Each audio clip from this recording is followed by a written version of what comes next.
Mind Valley. I wanted to do something really different this time. Rather than me do our regular masterclasses where I bring you one of the world's greatest teachers, what I'm going to do in this masterclass is bring you close to 6 incredible teachers. But we're going to learn from these 6 teachers within the context of a really fascinating framework that I want to get out to everyone in the world because I believe it's so crucial to human happiness, to humans living a good life, and to humans doing their best work. And it's basically the idea of living in a state of perpetual growth. I believe that our education system robbed us of wonder.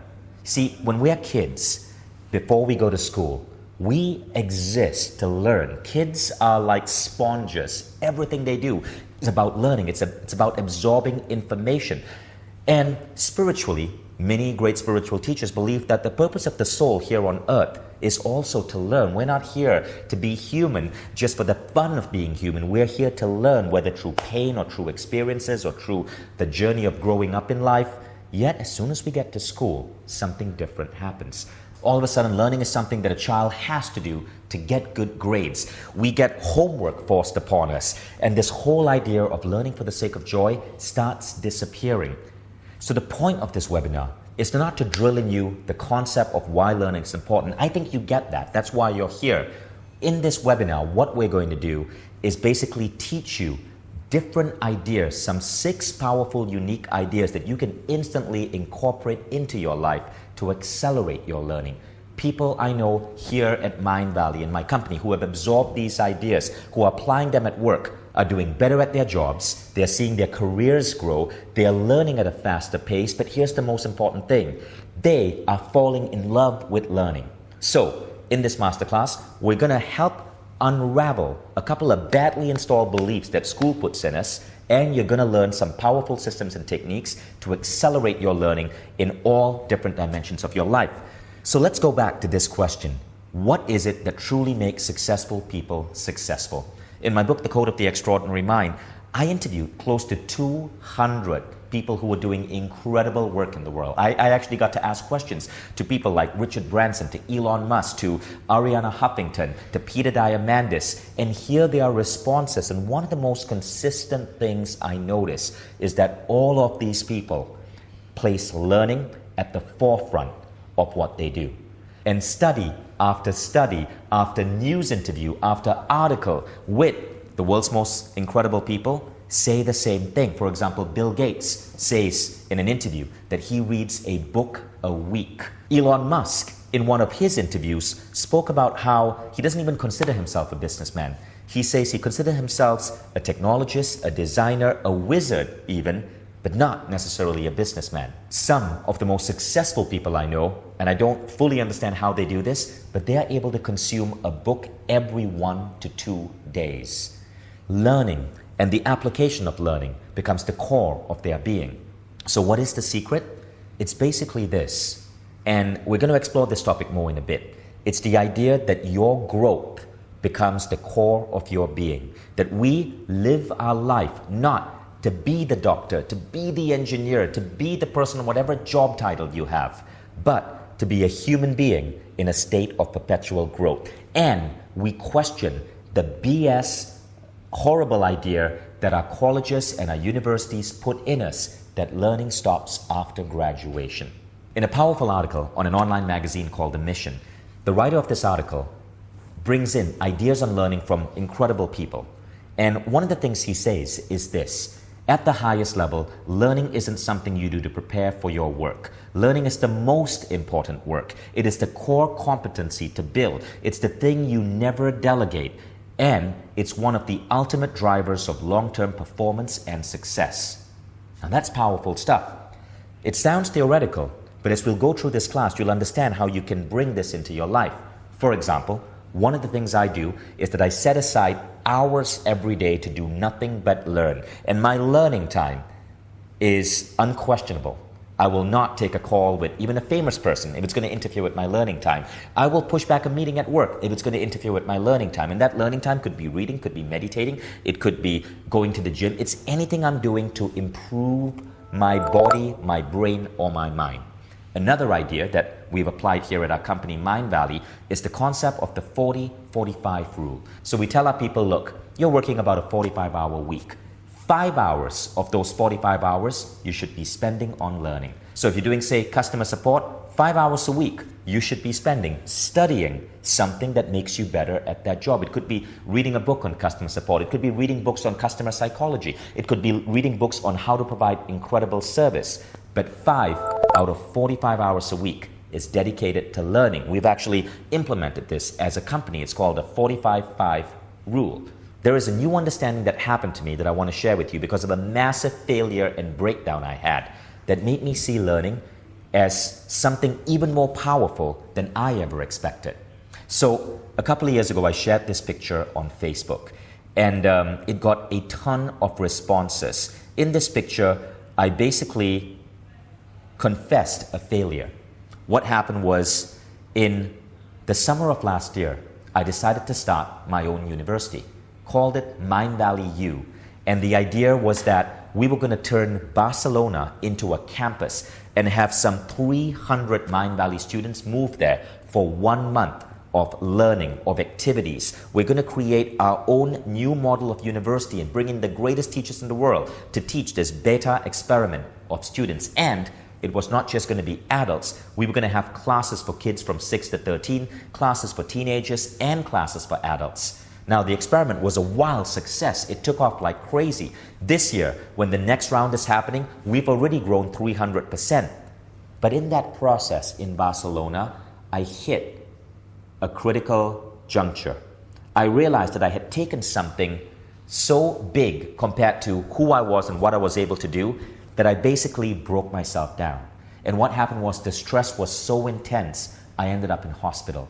I ended up developing bronchitis, so I could barely talk. I was coughing, and I'd seen 3 doctors, and none of them in Barcelona could help me get rid of this. I ended up becoming depressed. Like I don't get depressed, but the depression was so bad, so low, that there were times when I felt I couldn't get out of bed and I felt absolutely worthless. Now, all of this was happening because based on everything I'd learned, I tried to tackle a really massive goal. I mean, building your own university is a massive goal. But I wasn't ready for it. I hadn't learned enough to get to that level. So I was pushing myself in an unnatural way, and I broke down.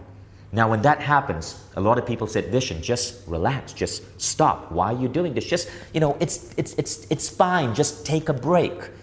But the mission I had to scale this university up to 40,000 students was too important for me to take a break.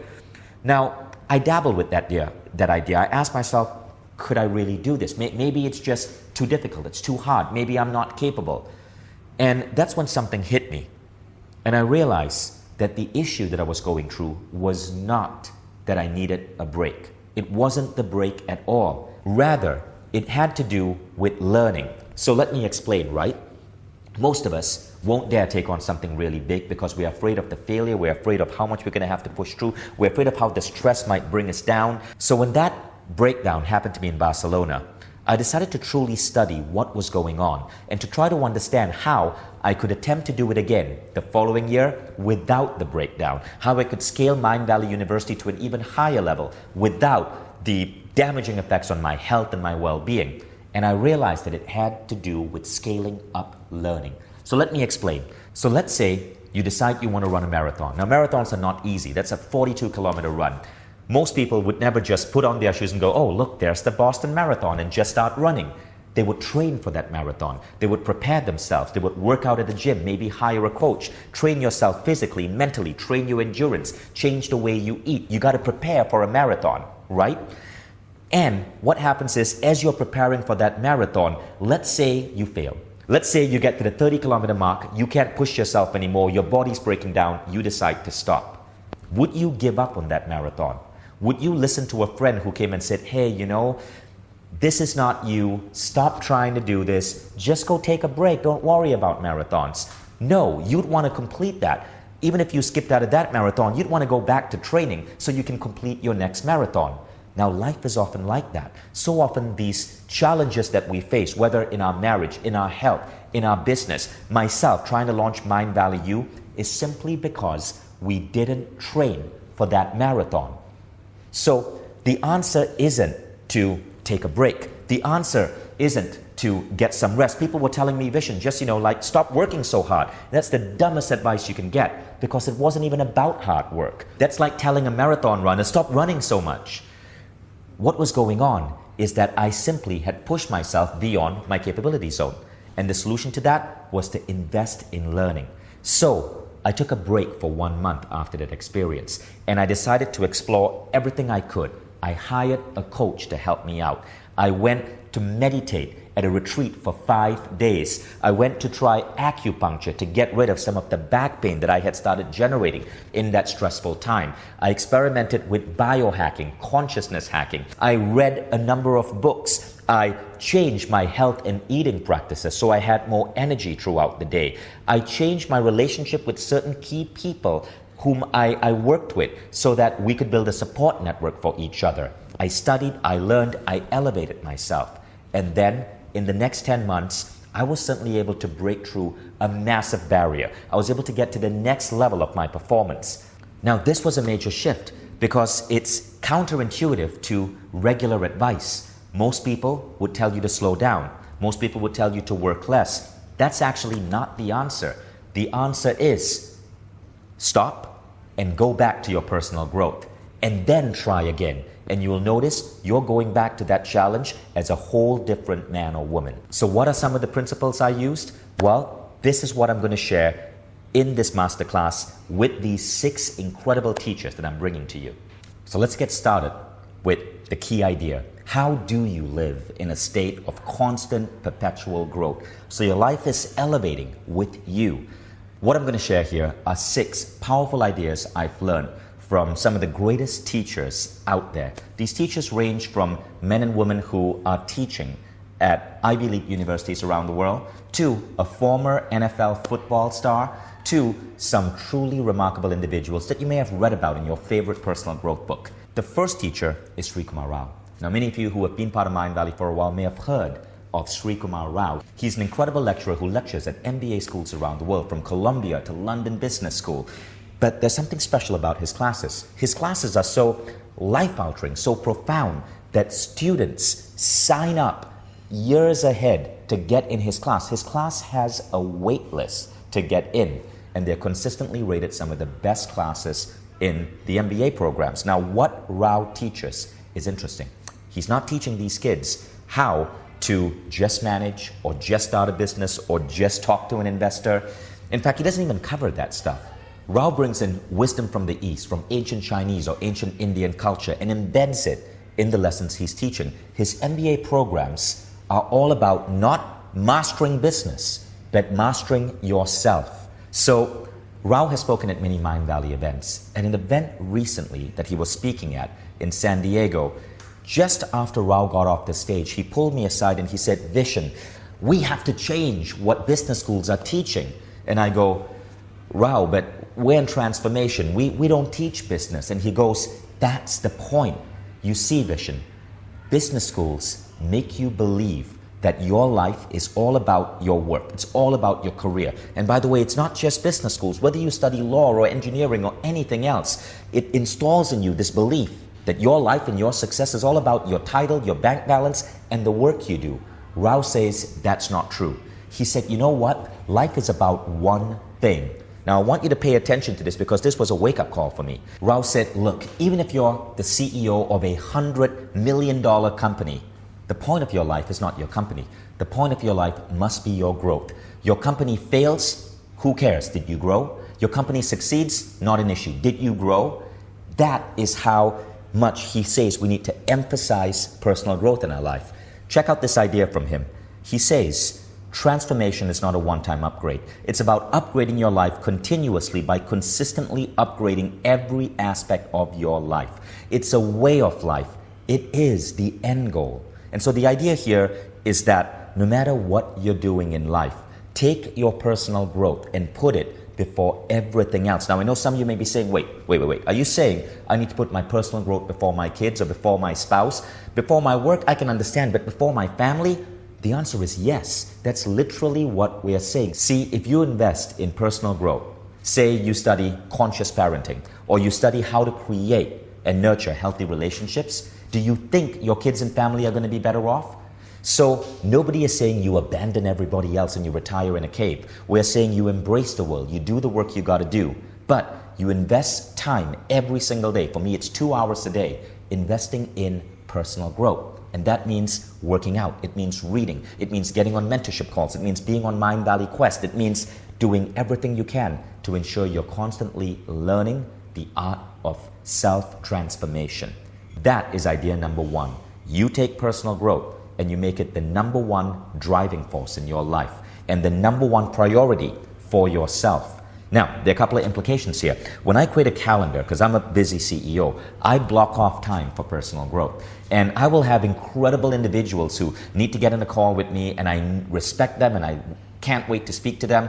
But I will not ever skip my meditation or skip my gym time or skip the 30 minutes a day I allocate to uninterrupted reading and study to go into anything that has to do with my business. I will rather push back a deadline or slow down my business development so that I can focus on my personal growth. But here's the crazy thing that happens, right? What I found is that since I started doing this, since I started time boxing myself to only focus on work 60 hours a week so I could create more space for growth, what I found is that my productivity at work accelerated. I was actually able to do more because I'm sure you've heard that saying. Your business grows as you grow. Your career grows as you grow. So the idea I want to put out there is that the myth of the hustle is dangerous. It's bullshit. It holds you back and it leads to so many broken lives and broken marriages and bad health. Time box yourself. And remember, your work is not the most important thing. Your personal growth is. So if you're ready, let's go on to idea number two. Now, idea number two comes from another truly brilliant individual whom I've spent a lot of time learning from. And I dropped a hint on him earlier when I mentioned I studied at his institute on science-based meditation. His name is Dave Asprey. Now, this is what Dave Asprey told me when I was interviewing him at Mind Valley's biohacking conference in Greece a couple of years back. And it has to do with the idea of smart work versus hard work. Remember, I spoke about time boxing. I said, you want to time box how much hours you spend at work, but also make sure that in your calendar, you set aside time that is non-negotiable for your self-growth. Well, Dave Asprey is going to add another dimension to that. And that idea is to always focus on smart work. We have been trained in the West to think of struggle as noble, right? It's supposed to be hard. Hard work is good. That's actually only true if the hard work is done with the most efficiency. There is no reason, there's no inherent value in struggle. There is inherent value in working hard. There is inherent value in pushing. But if you push using the wrong tools, you were doing it wrong. Right. I learned how to do it in a faster way and it has absolutely changed things for me. So stop struggling, start working hard, and only use the best tools and the best processes, and that's what changes everything.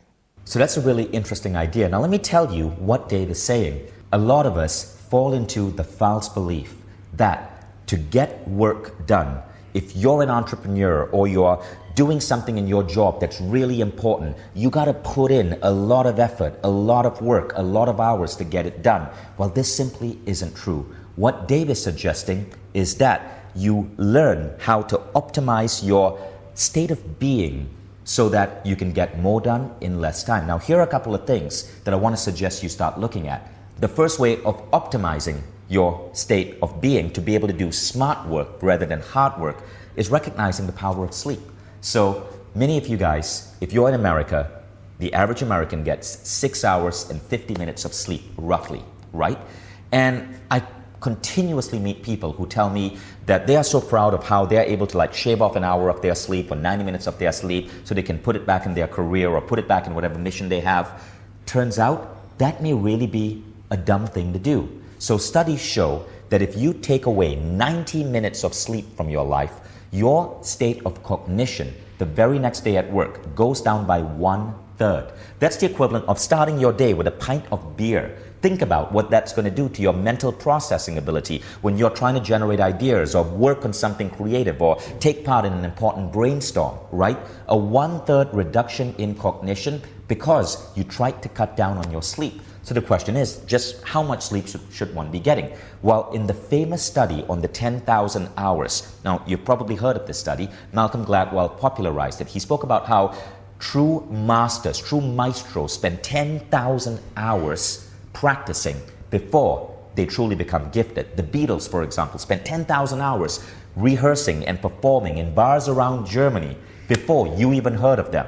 Well, it turned out that in that study, that famous study of experts and maestros and world-class performers in 10,000 hours, the scientists actually found that these same people were getting roughly 8.5 hours of sleep a night.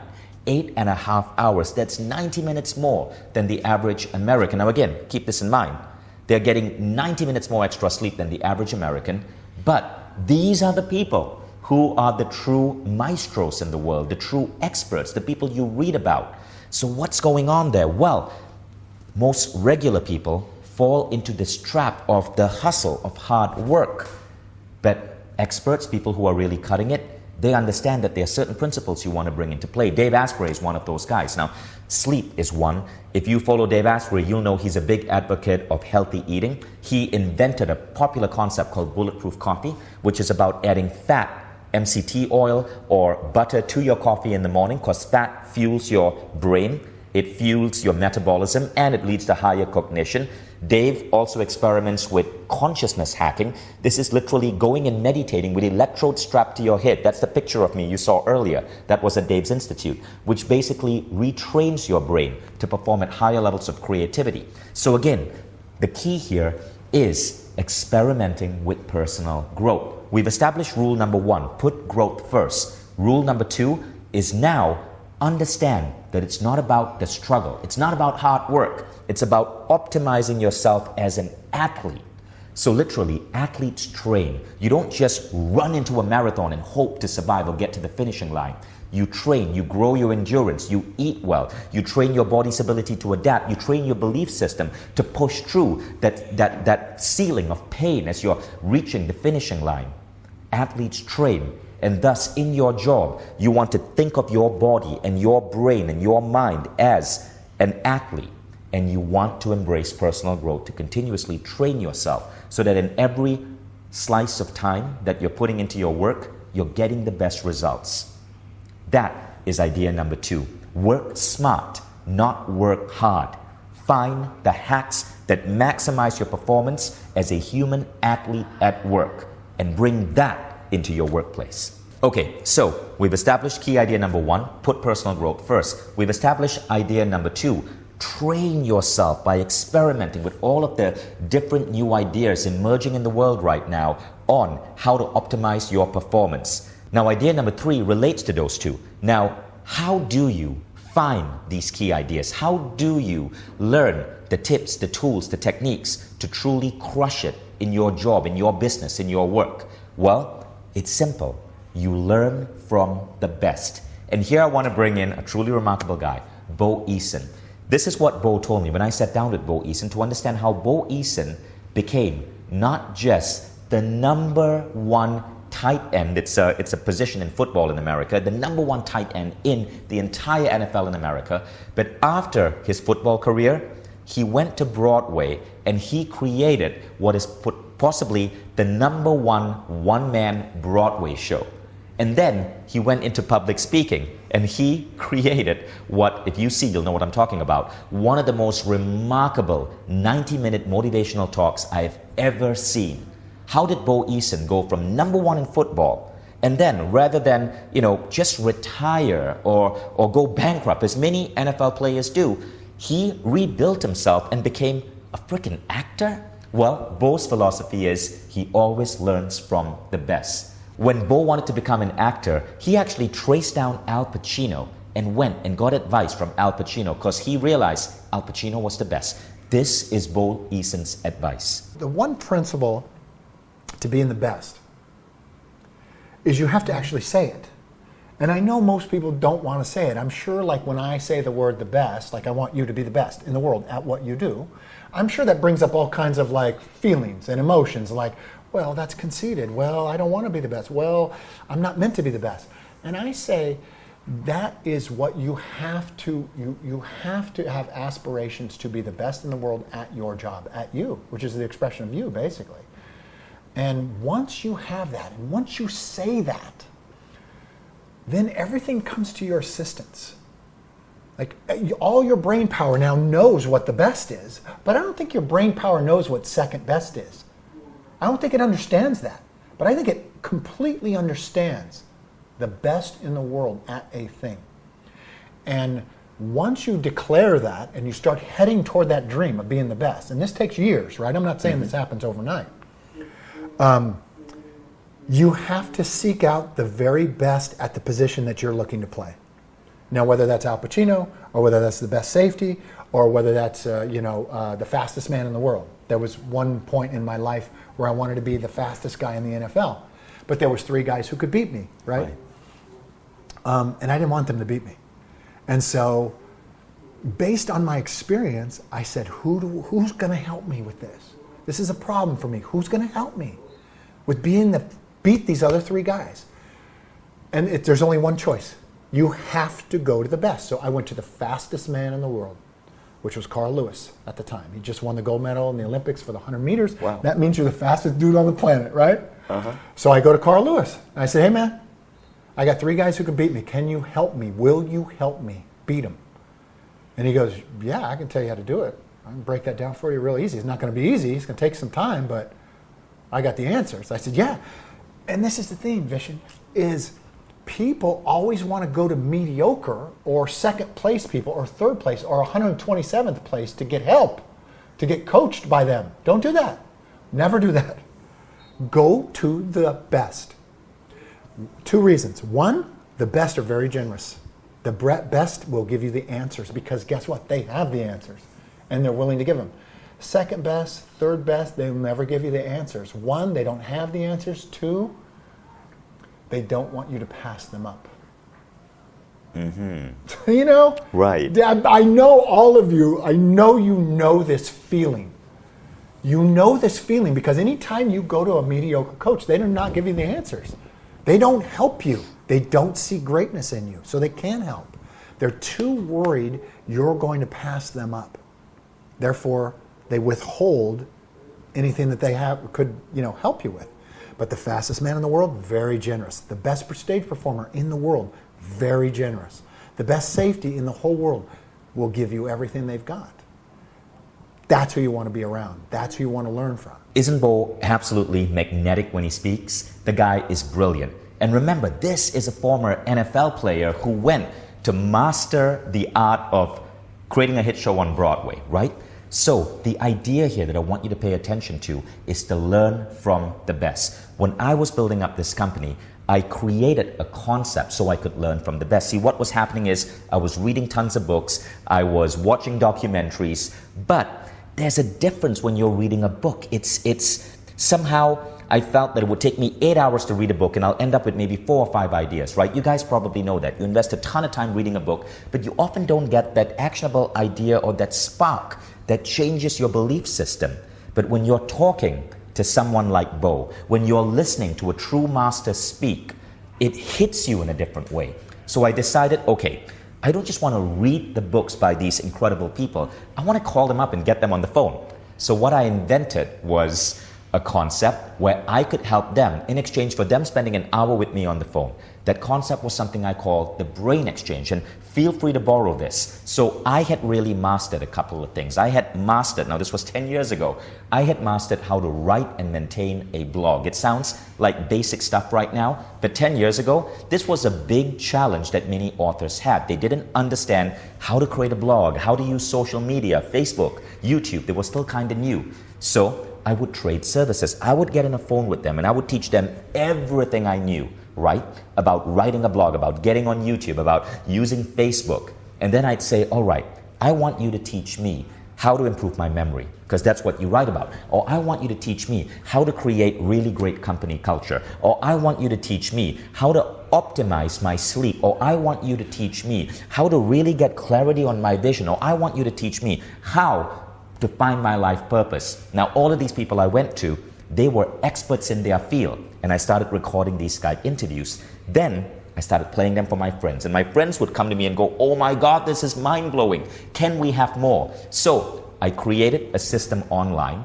I called it consciousness engineering, because what I felt is that these guys, they were engineering my consciousness. They were expanding what I thought was possible in the world. And in a 1-hour interview, I was gaining like so much more than from reading just a book. It hits you in a different way. So what I did was I put this online on Mindvalley, and tens of thousands of people enrolled in it to get access to these interviews. I call them often coffee side chats. When you see Bo Eason, when you see Dave Asprey, these were extracted from these interviews. As Mindvalley's name grew, I no longer had to rely on Skype.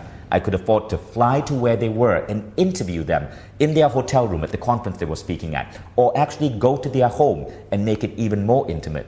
So you really get to go deep into the minds of these people who are doing the best things in the world and learn from them so that you can work not hard but smart. And not just on your career, but in every dimension of your life. You learn from the best relationship experts. You learn from the best parenting experts.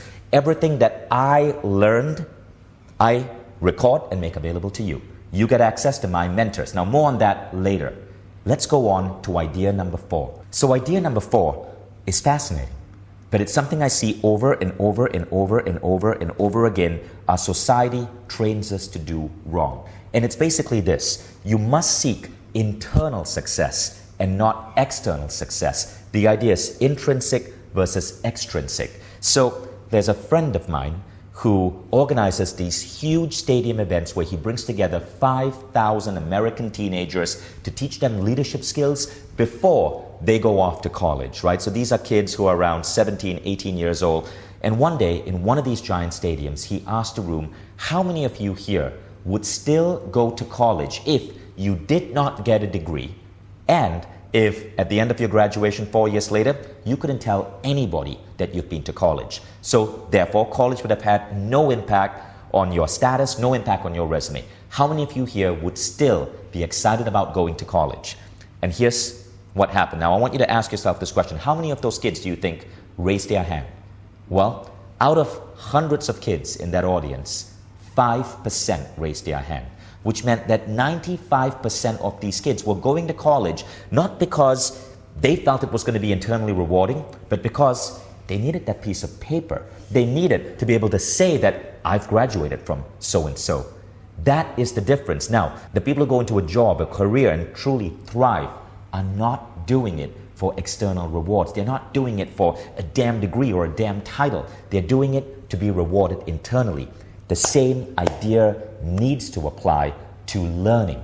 What this means is that everything you should set on your goal list for what you want to learn must be things that you know will help you because you want to learn it, not because you get a degree or not because you get to prove something to anyone else.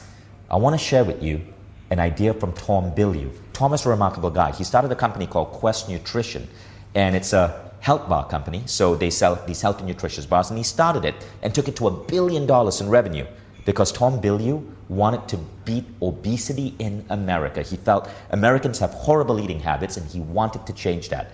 This is Tom Bilyeu and his advice on how to truly master life and make an impact by understanding extrinsic versus intrinsic motivation. And as you watch this, think about how this applies to what you choose to learn. Out there right now, I know are a lot of incredible people that want to do something impactful. They want to have meaning. You want to find your purpose. And there's a very simple question that changed my life, and that's, what would you do every day and love even if you were failing? The second law of thermodynamics is that everything moves towards chaos. So the only thing I can tell you is that entropy is coming your way. Things are going to always move towards disorder. They're never going to come together on their own accord, which means you have to be the energy that are constantly forcing things back into order, back into a direction.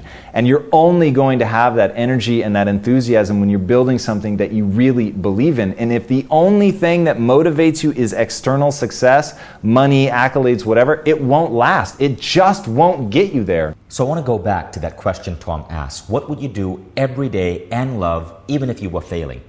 That question is important Because if you could do something and so love the process of doing it, you're on the right track. And that applies to learning. I'm not learning how to optimize my gym workout, or I'm not learning how to eat healthy for some external validation. I'm learning and failing and sometimes making mistakes as I do this because it gives me pleasure, because I feel myself growing internally. I feel subtle shifts in my sense of being, in my states of energy by experimenting in these ways. It's internal satisfaction. So when you're choosing what to learn, don't obsess. Don't think that you need to learn something for a grade, or you need to learn something that you really dislike because it's required for your job. Instead, choose that which you want to learn, that you want to master because of that internal state of satisfaction. And that is a key. Our societies have trained us that learning is something you do to score good in your SAT so you can get to college, so you can get a good GPA, so you can get a job, and then you have to learn BS on your job so you can climb the career ladder. It's horrible and it's twisted. Learning should be like how a child learns. The child is just curious about everything. And they learn because of the satisfaction of learning itself before school completely bends and twists that thing. So, when you want to decide what books you want to read next, when you want to decide what ideas you want to perform, disassociate from any form of external validation. Go for what is going to make you internally happy. That is what Tom Bilyeu was saying. Intrinsic, yes. Extrinsic, not so much. We've established that growth can make you work smart rather than work hard, so you get more done in a given time. We've established how you can learn to work smart by following and learning from the best mentors. We've established how you would choose what you want to learn. You choose what gives you intrinsic validation. Now, when we come to idea 5, we're going into an even more interesting realm. So let me go back to idea 1 for a moment, Sri Kumar Rao. You see, I didn't share everything he said. Sri Kumar Rao said growth should be the number one thing. But he then added something else, and he made sure he emphasized this to me. He said, and the most important part of growth is your spiritual growth. The most important part of growth is your spiritual growth. And this is what idea number 5 is about. In idea number 5, I want to suggest that you open your mind to the idea that you are not just going to grow and learn from books or from mentors or from new ideas that you read about, but when you start really exploring true spiritual growth, when you bring in the right practices, you also grow through a concept called intuition. It's as if you have the universe whispering to you and guiding you on your next path of growth. To explore this topic further, I want to introduce you to another great mentor and friend, Emily Fletcher. Emily is one of the top meditation instructors in the world. She teaches at Harvard, she teaches at Google, and I want you to open your mind a little to what she's about to suggest here. So intuition is one of these words that people throw around a lot, and I'm not sure how many people really are practicing or cultivating the skills to be able to hear your intuition on a daily basis. And if you ask every high performer, every super successful CEO, every entrepreneur, how did you come up with this idea? How did you know to turn right instead of turning left? And they say, it was just my intuition. I just had this feeling in my gut. And so this sort of elusive gut thing can be like, well, how do I hear it? How do I know? And so here's the reality. If you don't have a daily meditation practice, then it's very hard to tell the difference between your critical mind and your intuitive mind. Right? It's like our left brain critical mind is always screaming at us, like, I suck, I suck, I suck. I'm going to die alone with cats eating my face. And it's very hard to hear your intuition while your critical mind is screaming at you, because your intuition whispers. It's like, write that book, call that guy, start that company. And if you've got this screaming, I suck, I suck, I suck voice happening all the time, how are you supposed to hear that intuitive voice? And so what meditation does is that we actually start practicing taking our right brain to the gym every single day. And your right brain is the piece of you that is in charge of intuition. It's the piece of you that actually connects to collective intelligence, right? Like, I like to think about intuition and creativity as a Wi-Fi network, and our right brain is the router. Our right brain is the piece of us that allows us to connect to the collective intelligence. Now, the left brain is the actual computer. Right now, you could have the fanciest computer, you could have the most developed intellect, you could have such an incredible life experience, but imagine how much good a computer is going to do you just sitting there not connected to the internet. Now imagine you connect that computer to the internet, how much smarter does it become? How much more capable does it become? Because you're exchanging ideas, you're able to intuit other people's desires, you're able to hear how nature actually wants to use you to deliver your fulfillment. Now, another big concept here is that most of us, before we have a daily meditation practice, before we have the ability to actually access our fulfillment in the only place that it resides, which is inside of you, then we're all looking for our fulfillment externally. In the next job, the next boyfriend, the next zero in my bank account, the next pair of shoes, the next bottle of wine, wherever you happen to look for your fulfillment. And most of us do this until we die. We're just in this I'll be happy when syndrome, trying to fill ourselves up. But once you start a daily meditation practice, you actually start to access the source of fulfillment internally. And that allows you to actually trust your intuition. It allows you to better trust your desires because your desires move out of the realm of addiction and move into the realm of intuition. Right? But if you think that a bottle of wine is going to make you happy, then you have a big desire for that bottle of wine. But if you are plugging yourself into the very source of fulfillment every single day and you get a desire like, oh, I want to paint today, or you know what, I want to go get a croissant. That's weird. I don't even eat croissants. And then you go out and you go to the bakery, and then on your way to the bakery, you run into a friend you haven't seen in 3 months. Or when you go to the art store to pick up the painting supplies, perhaps you run into someone who's having a really bad day and you help them on their way. So what meditation does is that it allows you to transition from being a bag of need looking to be fulfilled, and it turns you into fulfillment looking for need. And that transition is the very thing that allows you to trust your desires and trust your intuition. And so then the daily practice becomes, what do I want to do?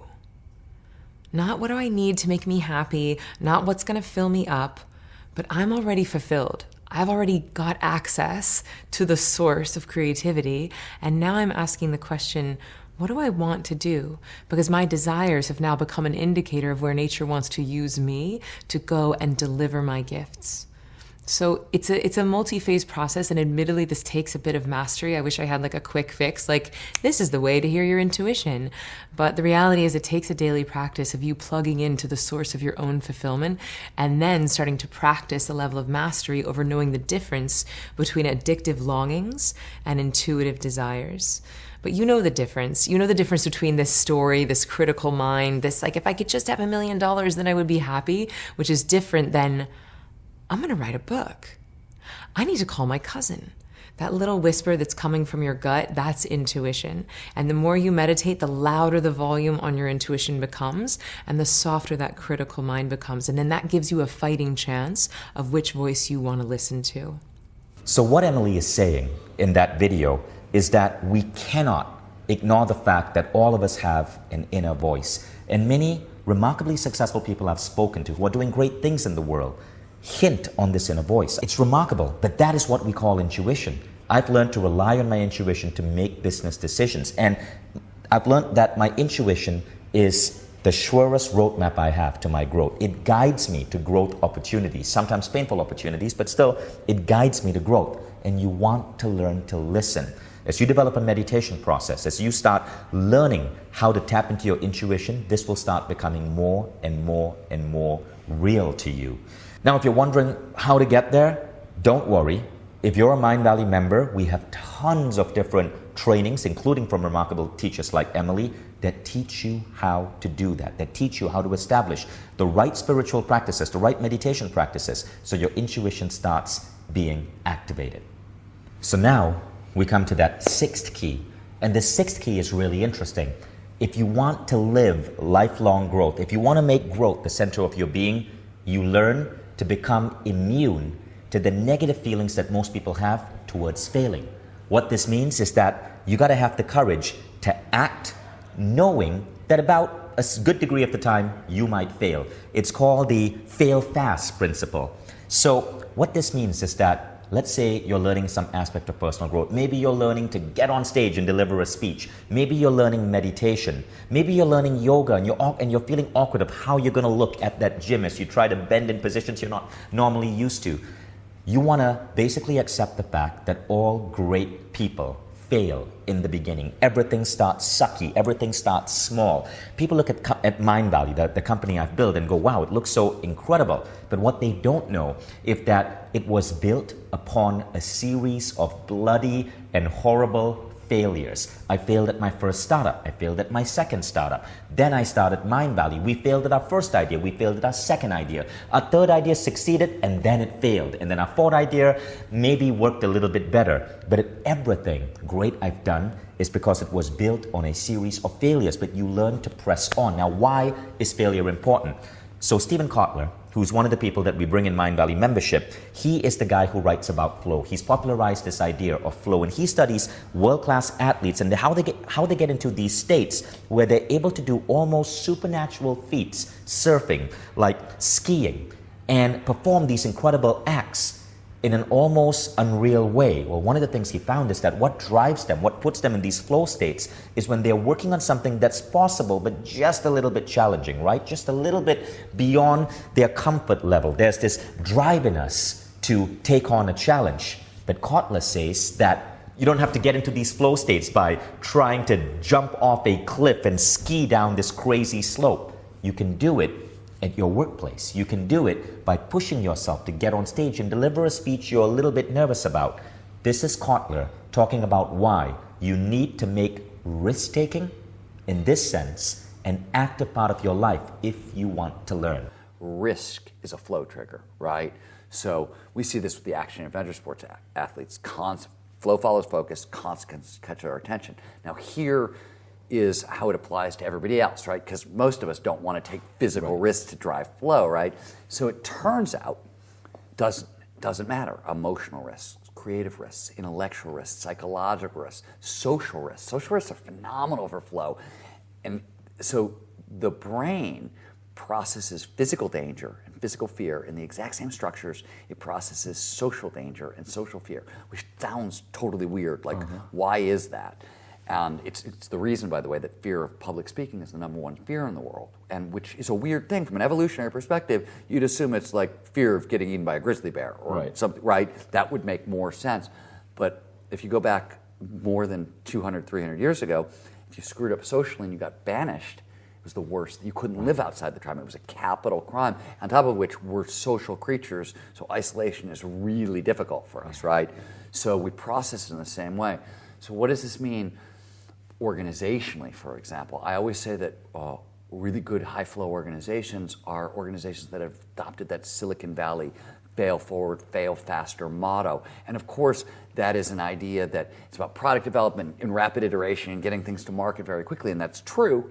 But the other thing it's about is creating space so employees can fail, right? If you're too scared to take chances at work, you're too scared to fail, then there's not enough risk. So that motto it's a way of kind of creating a corporate risk-taking environment. But risk is something that's worth practicing also for flow. That's just one example of a bunch of flow triggers. So remember, social risk can give us the same push to get into these beautiful flow states as the risk that an athlete might take. And when you are constantly giving yourself these little challenges, two things happen. Number one, the people who innovate in the world are often people who build their innovations on a large number of risk. But number two, risk and living a life where you are aiming for things that you know are slightly more challenging actually puts you in these flow states where you can tend to be more productive. I've often found that my best speeches are speeches that were written about 2 hours before I had to take the stage. Somehow, in that 2-hour stretch of time, I've created what Kotler calls the challenge effect. Because it's a challenge, it's like my mind comes together and that speech is put together. But what is causing my mind, my intuition to zone in and deliver that speech is because there's a risk. There's a risk that if I don't get this fixed in 2 hours, I'm going to get on stage and make a fool of myself. So let's put this all together, all right? So the first concept to living as a lifelong learner and accelerating your growth is understand that growth is a goal in and of itself. You are not growing to hit a goal. Growth is your goal. In fact, it's your number one goal, according to Sri Kumar Rao. Now, the second idea is that as you grow, you learn to work smart and not work hard, because that growth teaches you how to optimize every aspect of your being, so in a given chunk of time, you're delivering your best to the world. Third, you learn from the best. You seek out great mentors. You are part of programs like Mind Valley Membership, where you are learning from my mentors on how to elevate all of these different aspects of your life, and you're consistently learning. Fourth, you decide what you want to learn based on what is going to make you feel joyful, what's going to give you passion. You make learning joyful. You are not learning for extrinsic success, meaning to pass an exam or for good grades or to please a boss or a supervisor. You're learning what you want to learn because it makes you happy. The act of learning itself is intrinsic to you. Fifth, you understand that learning doesn't just come from your computer or your book, that within you, you can tap into spiritual states, altered states, intuition, and learn from your inner voice. And finally, you challenge yourself by taking risks, by applying what you learn, to build that app knowing it might fail, to get on stage knowing you might fail, to go and try a new workout routine knowing you might look like a fool in the gym. Because failure pushes you, it helps get you in a flow state, and all great accomplishments are built upon the learning that happens from failure. When you bring these 6 things into your life, you become a super learner. You learn to really accelerate your growth in the world and make a bigger impact on everything you do.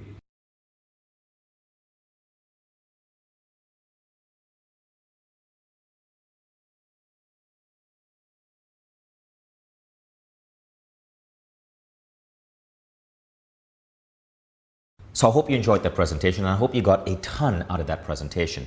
Some of you might be interested in taking your learning to the next level, and I want to invite you guys to join us on Mind Valley Membership. Mind Valley Membership is a program I designed where you get access to all of the great mentors I bring into my life. Remember consciousness engineering, that concept I told you about, where I get guidance from some of the world's greatest thinkers, and I record those interviews and I shared them with my friends and then eventually a community of tens of thousands of people. Well, with Mind Valley Membership, you get access to consciousness engineering.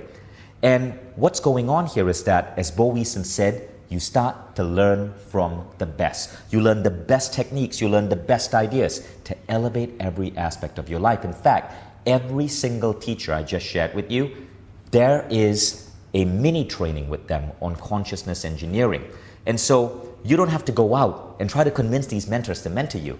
I've already done that. You just get access to these ideas. But there's more. See, we didn't just want to stop with my mentors. I brought in Jason Campbell. And Jason Campbell is a host here at Mind Valley, and he goes out and he tries to find the best people in the world who are mentors for business and work. Because we know while personal growth is important, many of you have a job, you have a career, and you want to do your best in this career. Well, how can you bring in mentors to help you have clearer vision, to help you move towards your career goals, to help you manage your finances better, to help you communicate and ask for a raise, to help you be a better boss? All of these come together in Tribe Membership. It is an incredible learning platform, sort of like Netflix for growth. And the best part is, every 2 weeks, we bring on a new teacher. Now, a lot of people who are part of Tribe Membership rate it as one of Mind Valley's best programs. And the reason for that is that it's basically so much content that guided for you in a beautiful way so you always know what you want to learn next. And it's remarkably affordable, less than $1 a day. So here's what you need to know. Firstly, Mind Valley Membership is based on giving you full exposure to the Mind Valley curriculum. So you get mini trainings. They are basically intimate mentoring sessions with the world's greatest teachers. Imagine being able to sit with me as I'm interviewing the legendary Peter Diamandis on how he's able to create a vision to take America back to space and what's going on in his head as he creates that vision. And you're right there learning with us. But here's what happens next, right? You're not just listening to an interview. You can get interviews anywhere.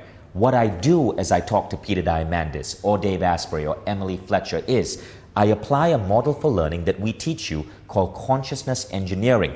And consciousness engineering is based on the idea that if you want to speed up your learning, you divide learning into two parts. You understand that you can grow by adopting new models of reality.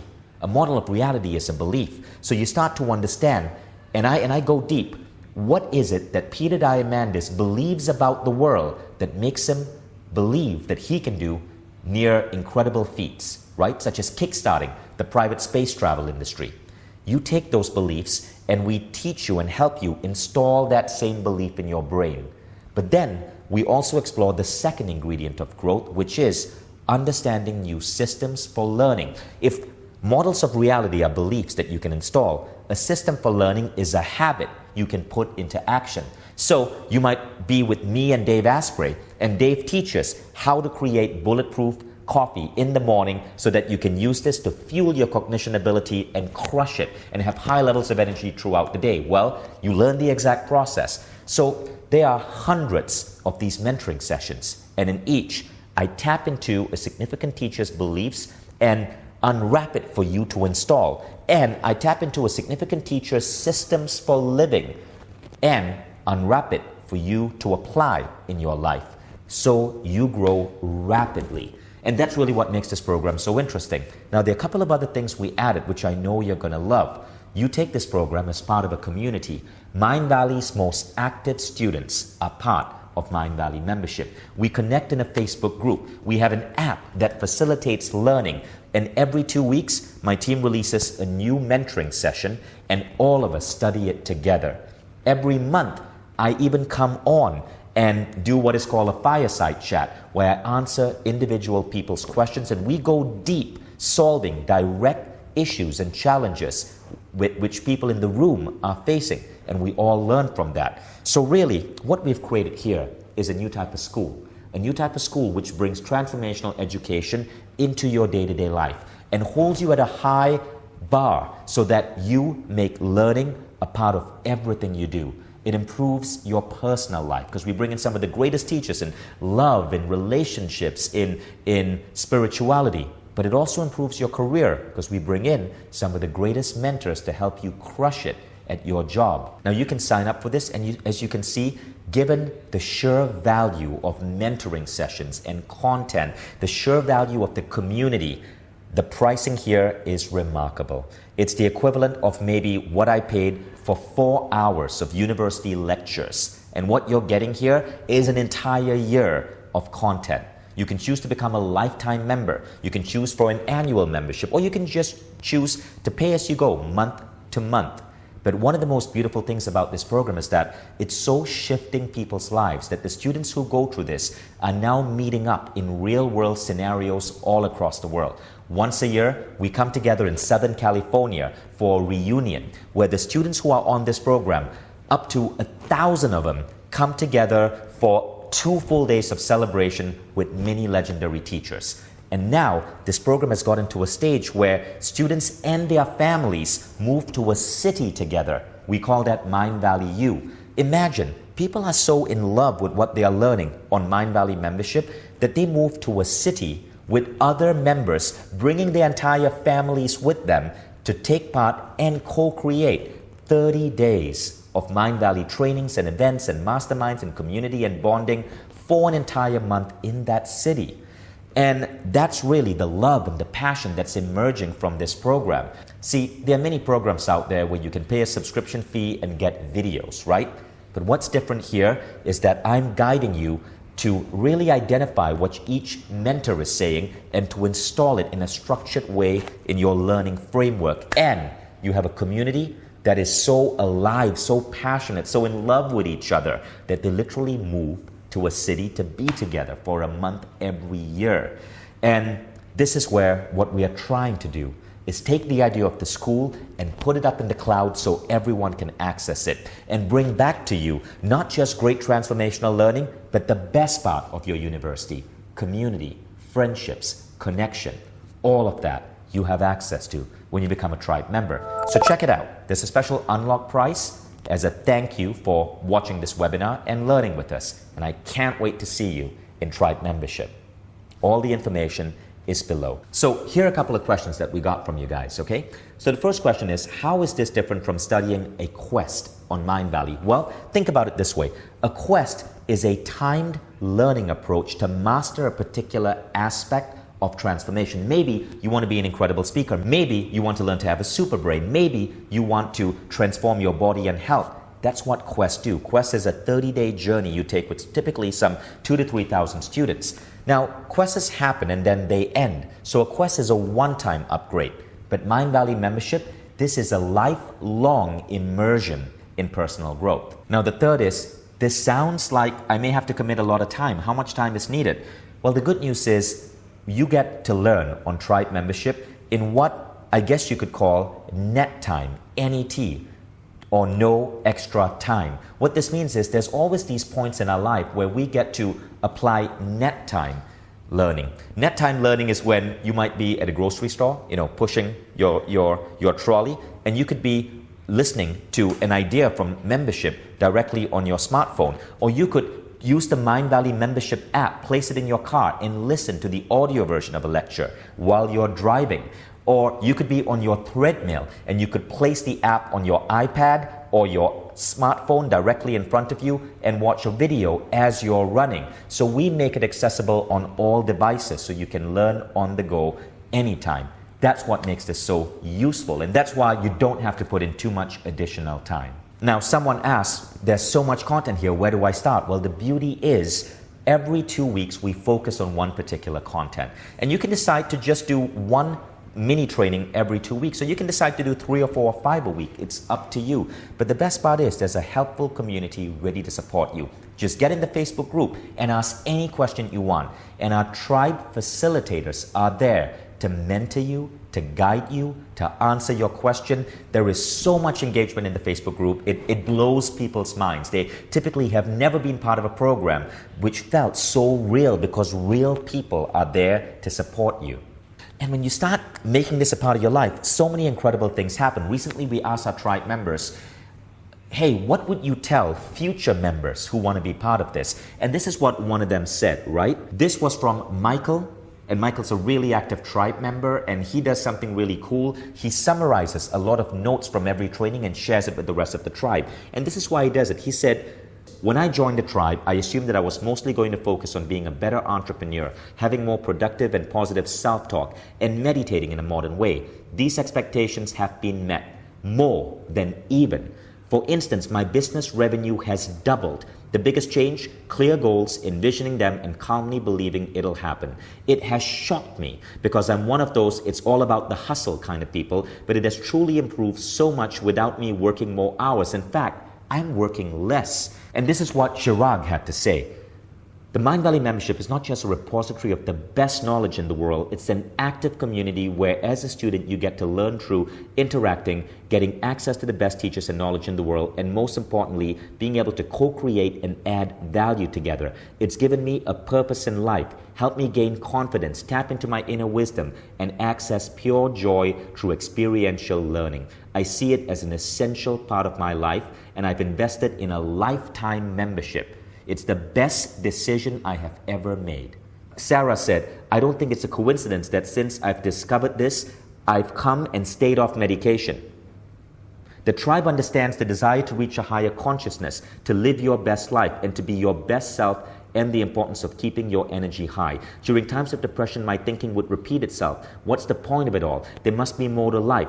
I need more meaning and purpose. I feel so alone. But now, with every interaction with the tribe, with every teacher, with every call with vision, I'm reminded that the point is growth and mastery, and there's more to life, that my soul knows my meaning and my purpose, and I am never alone.